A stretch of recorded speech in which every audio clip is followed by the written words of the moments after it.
नमस्कार दोस्तों, स्वागत है आपका अपने YouTube चैनल में। आज दोस्तों काफ़ी इंपॉर्टेंट बात करेंगे रोजगार के मुद्दे पे। तो बात होगी कि सरकार आपको किस तरीके से रोजगार से जोड़ने की तैयारी कर रही है। मतलब हर उस युवा को नौकरी देने के लिए सरकार बाध्य हो चुकी है, उत्तर प्रदेश सरकार कि मतलब ज़्यादातर युवाओं को रोजगार लगभग उत्तर प्रदेश में मिल ही जाएगा। पहले काम की न्यूज़ देते हैं आप लोगों को, उसके बाद आगे की चीज़ों को डिस्कस करेंगे। वीडियो में लास्ट तक बने रहिए। अगर आप कंपटीटर हैं यानी कंपटीशन की तैयारी करते हैं, या फिर आप किसी भी कोर्स की पढ़ाई कर रहे हैं, ग्रेजुएशन की, पोस्ट ग्रेजुएशन की, डिप्लोमा कोर्स की, सर्टिफिकेट कोर्स की, ये न्यूज़ आपके बहुत काम की हो सकती है। कई बार ऐसा होता है दोस्तों कि आदमी आवेश में आकर के कुछ ज़्यादा बोल जाता है, लेकिन बाद में जब उसे पश्चाताप होता है कि अरे ये तो मतलब कुछ ज़्यादा ही बोल गए थे, इसकी भरपाई कैसे होगी। ऐसा ही कुछ हुआ है अपनी उत्तर प्रदेश सरकार के साथ। बहुत सारे इलेक्शन से पहले वायदे सरकारें करती हैं, जो भी इलेक्शन में लड़ती हैं। तो किसी ने कहा था कि हम स्कूटी देंगे, किसी ने कहा था बिजली फ्री करेंगे, किसी ने कुछ अलग अलग वायदे सब लोगों ने किए थे जो अपनी सरकार बनाना उत्तर प्रदेश में चाह रहे थे। वो सब लोग तो नहीं आए, लेकिन वो आ गए जिन लोगों ने वायदा किया था कि हम 2 करोड़ स्मार्टफोन और टैबलेट युवाओं को वितरित करेंगे। अब इसका बजट सरकार ने पहले नहीं जोड़ा था, कहने से पहले, है ना, कह तो दिया, लेकिन अब जब इसका बजट बना के देखा सरकार ने तो बजट कुछ ज़्यादा ही ऊपर जा रहा है। बजट आप समझ के चलिए कि 40 लाख स्मार्टफोन और टैबलेट तैयार कराने में सरकार का जो बजट आ रहा है वो 5,000 करोड़ रुपए का आ रहा है। ये तो 40 लाख हैं। 40 लाख के अलावा आप 2 करोड़ का बजट बना के देखिए कि सरकार का कितना बजट आएगा। तो सरकार ने इसको क्या किया, इसको घुमा फिरा के बोले कि भाई हम 2 करोड़ तो एक साथ नहीं दे सकते, एक काम करते हैं 40-40 के हिसाब से इसको बांट देते हैं। मतलब पहले 40 लाख युवाओं को स्मार्टफोन और टैबलेट दे देते हैं, अगले साल फिर 40 लाख को दे देंगे, उसके अलावा फिर अगले को 40, मतलब ये हम पूरा जो 2 लाख का पूरा ये जो 2 करोड़ का प्रोजेक्ट है इसको हम 5 साल में डिवाइड कर देते हैं और 5 साल तक हर साल 40 लाख युवाओं को स्मार्टफोन और टैबलेट दिया जाएगा। अब इस स्मार्टफोन और टैबलेट का युवा करेगा क्या, ये सरकार ने अभी तक नहीं बताया। मतलब इसका करोगे क्या आप, ठीक है। अब मुझे आप ये बताओ कि कोई युवा आपके साथ, कोई भी दोस्त आपका या आपके परिवार में कोई ऐसा व्यक्ति है जिसके पास, जो पढ़ता लिखता हो, ग्रेजुएशन कर रहा हो अच्छे खासे तरीके से, उसके पास अपना एक स्मार्टफोन ना हो। स्मार्टफोन 5,000 से स्टार्ट होता है और आगे फिर 5,50,000 तक भी आते हैं, ठीक है। और उन सब का लगभग एक ही फंक्शनैलिटी होती है, मतलब एक ही तरीके से सारे स्मार्टफोन काम करते हैं। जो व्यक्ति 30 से 40 हज़ार रुपये लगा करके अपना ग्रेजुएशन कंप्लीट कर सकता है, पोस्ट ग्रेजुएशन कंप्लीट कर सकता है, या फिर डिप्लोमा में एडमिशन ले सकता है, सर्टिफिकेट कोई कोर्स कर सकता है, कि 5 से 7 हज़ार रुपये का स्मार्टफोन नहीं ले सकता? बिल्कुल ले सकता। और कोई युवा आज ऐसा नहीं है जिसके पास स्मार्टफोन दोस्तों अपना ना हो, ठीक है। तो ये एकदम से जो योजना है 5,000 करोड़ की, आप समझ के चलिए कि 40 लाख युवाओं को एक साल में सरकार जो बजट बनाएगी वो 5,000 करोड़ रुपए का बनाएगी। इन 5,000 करोड़ से क्या क्या हो सकता था उसके ऊपर तो हम बात करेंगे ही करेंगे, ठीक है। अच्छा, सरकार का इसमें उद्देश्य क्या है कि हर युवा के हाथ में सरकार एक स्मार्टफोन देखना चाहती है या टैबलेट देखना चाहती है, ठीक है। 2 करोड़ युवाओं को फोन और टैबलेट देने की बात सरकार कर रही है कि 2027 तक हम 2 करोड़ का जो लक्ष्य है उसको पूरा कर लेंगे।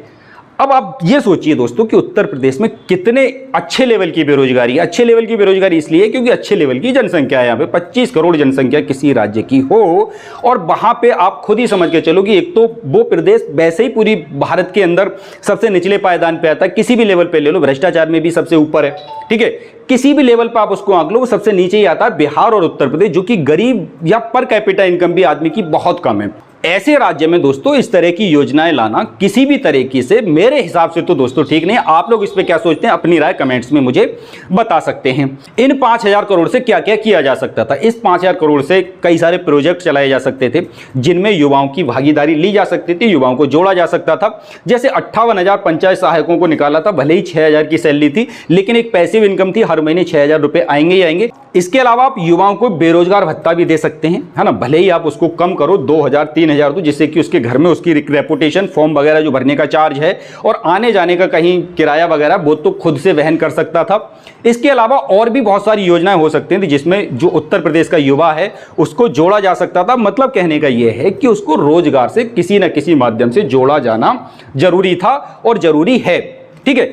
ऐसी योजनाएं ला करके 5,000 करोड़ की हर साल पैसा वेस्ट करना, इसमें ये दोस्तों किसी लेवल पे, किसी भी एंगल से फेयर नहीं कहा जा सकता इसको। यूपी ट्रिपल एससी को ले लो, आईबीपीएस को ले लो, एसएससी को ले लो, किसी भी आयोग को ले लो, लगातार वैकेंसी कम होती जा रही है। ठीक है, एसएससी में वैकेंसी पहले 20 से 25 हज़ार आया करती थी, सीजीएल 10+2 की भी ठीक ठाक वैकेंसी आती थी, है ना, सीपीओ की ठीक ठाक वैकेंसी आया करती थी। आज आप देख लो पिछले 3 से 4 सालों में कि एसएससी में कितनी वैकेंसी कम हो चुकी हैं। आईबीपीएस की हज़ारों की संख्या में वैकेंसी आती थी बैंक में, बहुत कम हो गई हैं।